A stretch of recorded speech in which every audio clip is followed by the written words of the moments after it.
ఆది లక్ష్యం. నీ లోపల నుంచి నువ్వు స్వార్థంను తీసివేయి, అహంకారం తీసివేయి. విభజించి పాలించడం అనేది అహంకారం యొక్క శక్తి.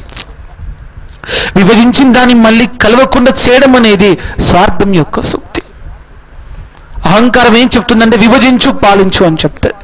స్వార్థం ఏం చెప్తా అంటే ఒక్కసారి విభజించావా మళ్ళీ ఎప్పుడు వాళ్ళని కలవనీయకు అని చెప్తాడు. దాన్ని పోషించడం అంటారు. విభజించి పాలించు అనేది అహంకారం, పాలన అనేది అహంకారం, అది విభజన రేఖ కిందకి వస్తుంది. పోషించడము అంటే అర్థం తెలుసా నీకు? విభజించిన దాన్ని మళ్ళీ కలవకుండా చూడడమే స్వార్థం. స్వార్థం ఏం చేస్తా అంటే రెండు విభజన రేఖల్ని ఎప్పటికీ కలవకుండా అది పోషిస్తూ ఉంటుంది విభజన.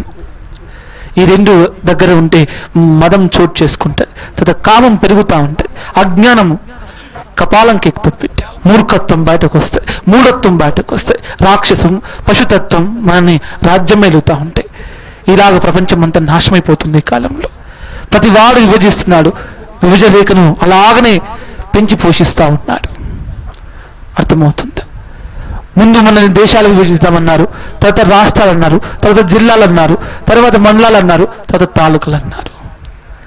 తాలూకాలు అయిపోయిన తర్వాత కులాలు అన్నారు, కులాల తర్వాత జాతి అన్నారు, తర్వాత మతం అన్నారు, ప్రాంతం అన్నారు, భాష అన్నారు, ఇప్పుడు విద్య అంటున్నారు. ఇంకా రాను ఈ రాజకీయ విభజనలు, వ్యాపార విభజనలు, విద్యా విభజనలు, కుటుంబ విభజనలు, ఇలాగా మనల్ని ఎన్ని రకాలుగా ముక్కలు నరుకుతారో ఈ మూర్ఖులు, ఈ మూడులు మనం చెప్పాల్సిన అవసరం లేదు.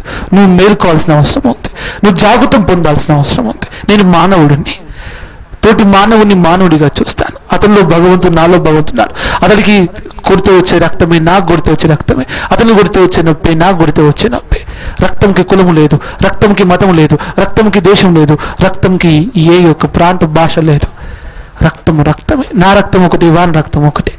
ఈ ఒక చిన్న సూక్తి చూసుకున్నట్లయితే మనుషుల మధ్య ఉండే విభజన రేఖను ఇలాగ తొలగించడాన్ని ద్వంద్వాతీతం గగన సదృశం తత్వమస్యాది లక్ష్యం.